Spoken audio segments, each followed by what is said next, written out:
ना हमें तुम्हारे जेलों से कोई खौफ है, ना तुम्हारी नामालूम टेलीफोन की धमकियों से कोई खौफ है, और ना ये जो हर दूसरे दिन हमें डराने की कोशिश की जाती है। सब सुन लो, पाकिस्तानी कौम ने खौफ का बुत तोड़ दिया है।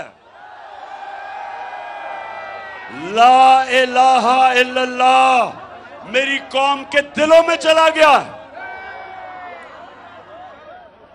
जिसके दिल में ला इलाहा इल्लल्लाह चला जाए, जिसका ईमान ला इलाहा इल्लल्लाह पे खड़ा हो जाए, वो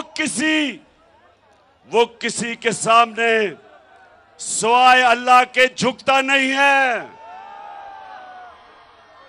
तो ये कौम आज तैयार है, मेरी कौम तैयार है। पहले बताओ, टेक्सला तैयार हो?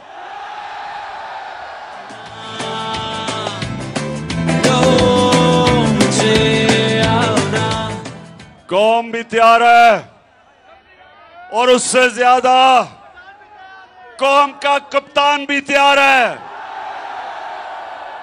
जेल तो छोटी सी चीज है हमारे लिए, कौम का कप्तान अपनी हकीकी आजादी के लिए अपनी जान की कुर्बानी देने के लिए तैयार है। फिर से तू अड़ जा, फिर से तू डट जा, फिर से वो बल्ला घूम। अच्छा, अब जरा टेक्सला बाशऊर लोग हो, आप जरा गौर से मेरी बात सुने।